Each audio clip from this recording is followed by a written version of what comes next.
Hey everybody, Mark Herman, aka LA Bengal fan on Twitter, repping the Bengals for the AFC Northerners. We're not doing a group show this week. We're going to do individual updates, and I'm not going to spend a lot of time recapping the Tennessee game from Sunday.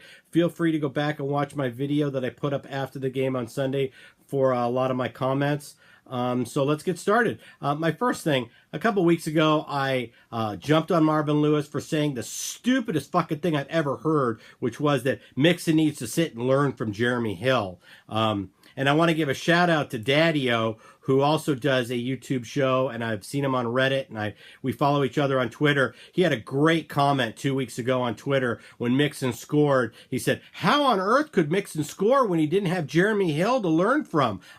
Absolutely great comment. Summed up my apathy towards Marvin Lewis's stupid comment then.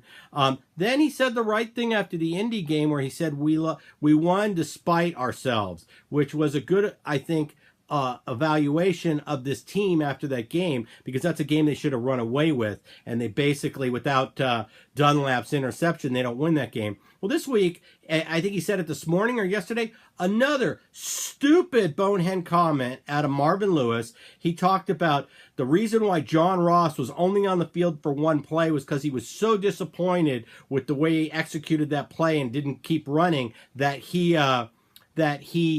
didn't put him back in, and that he let the whole team down. Those were his exact words.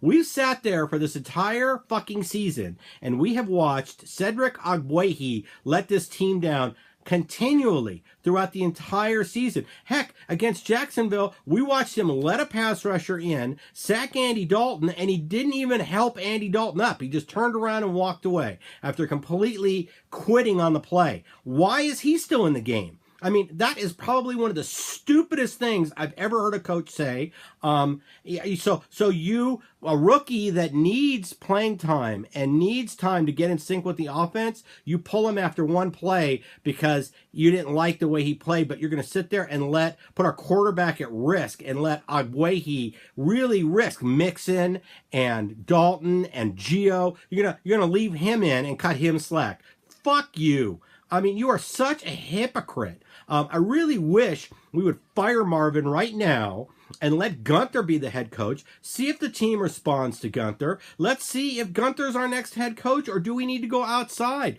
Josh McDaniels, people like that. Do we need to go outside? Maybe try to woo John Gruden in. Unbelievable comment. It just shows, I think he's just quit already. He knows he's a lame duck. He knows he's out of there. I say get him out of there now. But obviously Mike Brown won't do that because he has to pay him through the rest of the year. So he's going to keep him.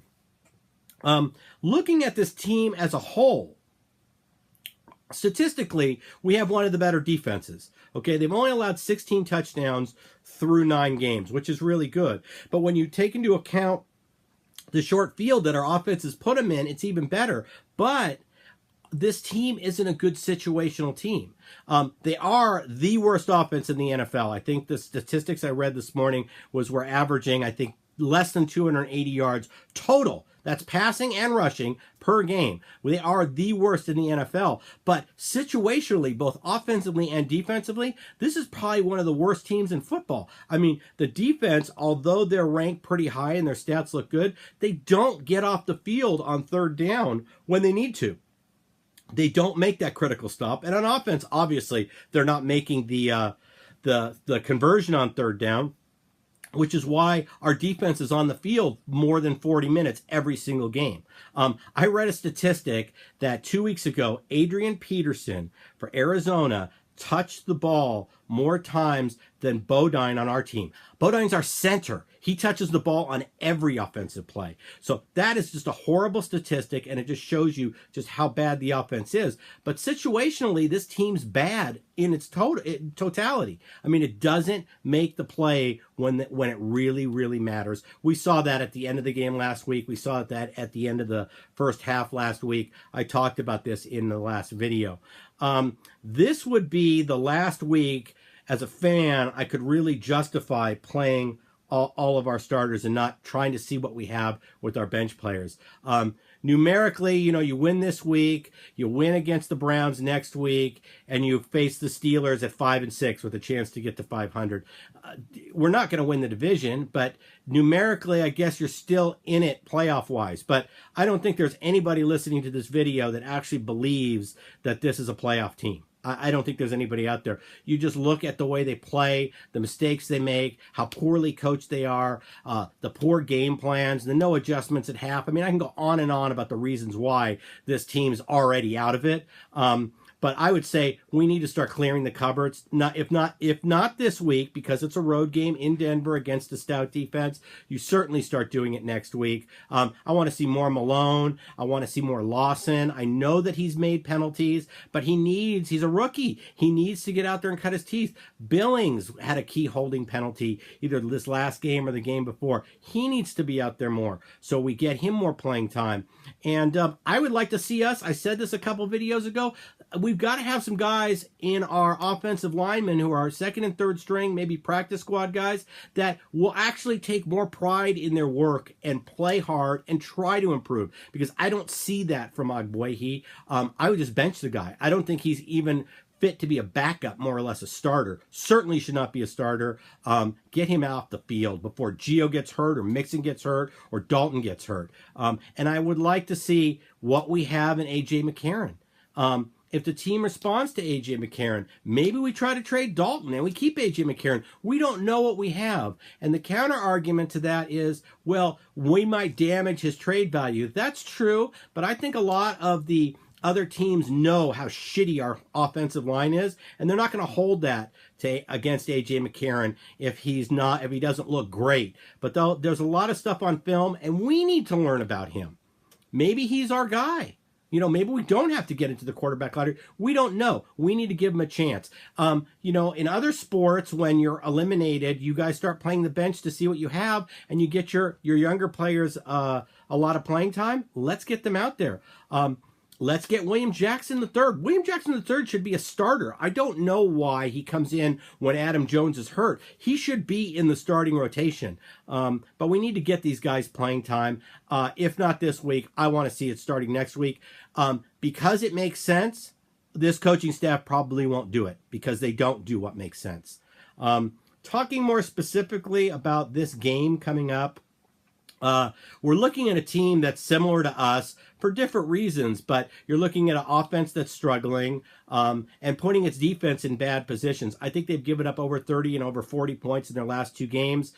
Those were against really good offenses, and I think a lot of that was because the defense was put in a bad position, similar to what our offense does, is putting us in a bad position. Short fields, not maintaining time of possession, things like that. So we're kind of playing a game against a team that's that's like looking in a mirror. They don't have as good a quarterback play, but I think they have a better offensive line than us because they're able to run the ball and we're not. So we'll see how things play out this week. I really see a similar game to last week. I see a low-scoring game. Defensive play will make the difference. Being it's in Denver, I got to think that we'll lose this game. I'm going to say 20-16. But it could be flipped that way. But I'll say that Denver wins this game 20-16.